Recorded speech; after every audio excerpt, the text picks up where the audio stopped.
வணக்கம் நண்பா. நாம இந்த வீடியோவில் பார்க்க போகிறது சித்தாரே ஜாமீன் பார். இந்த படத்தோட மூவி ரிவ்யூ தான் பார்க்க போகிறோம். இந்த படம் தமிழ் டப்பிங்கில் இப்போ தேட்டரில் ஓடிட்டு தான் இருக்குது. நான் டைரெக்டாக இந்தியாவில் தான் பார்த்துருந்தேன். இங்கிலீஷ் சப்டைட்டில்ஸுங்கிறது அவைலபிளாக இருக்குது. இந்த படத்தோட one line, Aamir Khan basketball கோச்சாக இருக்கார். அங்கே நடக்கக்கூடிய சில பிரச்சனைகளில் இவர் சஸ்பெண்ட் ஆகிறாரு. அந்த கோவத்தில் கார் ஓட்டிட்டு வரும்போது போலீஸ்காரங்க மேலே இடிச்சிடறாரு. இது கேஸாக ஜட்ஜி சரி இதுதான் ஃபர்ஸ்ட் டைம் மேலே கேஸ் ஆயிருக்கு, இதுக்கு முன்னாடி கேஸுங்கிறது கிடையாது, ஒன்று ஜெயிலுக்கு அனுப்பல, ஆனால் ஒரு பனிஷ்மெண்ட் இருக்கு செஞ்சிரு அப்படிங்கிறாங்க.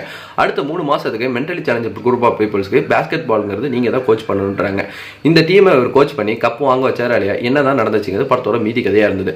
படத்தில் ஆமீர் கான் ரொம்ப சூப்பரான நடிப்பை வந்துட்டு வெளிப்படுத்தியிருந்தாரு.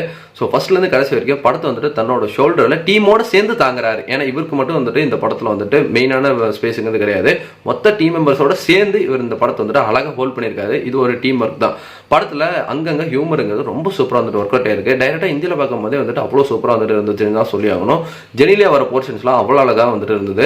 ரொம்ப நாள் கழிச்சு ஜெனிலியா பார்த்ததுக்கு மனசுக்கு நிறைவாக இருந்ததுன்னு சொல்லலாம். இவங்க 2 பேருக்கு நடக்கக்கூடிய கான்வர்சேஷன் அங்கங்கே வந்துட்டு சில இடத்துல லேகாக இருந்தாலுமே பரவாயில்ல, கதைக்கு தேவையானதாக தான் வந்துட்டு இருந்துச்சு.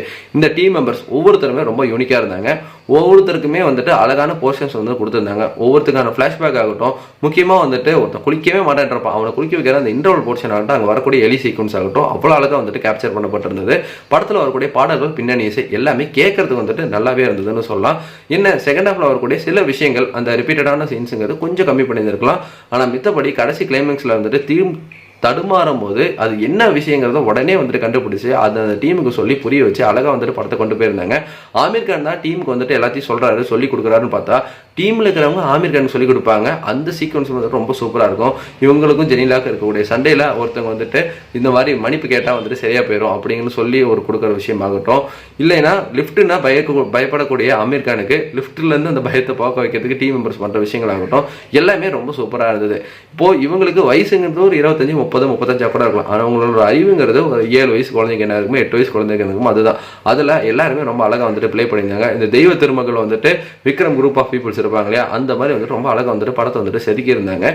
என்னை பொறுத்த வரைக்கும் ஃபேமிலியாக இந்த படத்தை வந்துட்டு மஸ்ட் வாட்சபிளான மூவின்னு சொல்லுவேன். நீங்கள் இந்த படம் பார்த்துருந்தீங்கன்னா உங்களுக்கு எப்படி போச்சு நம்மளோட கமெண்ட் செக்ஷனில் தட்டி விட்டுருங்க. நன்றி, வணக்கம்.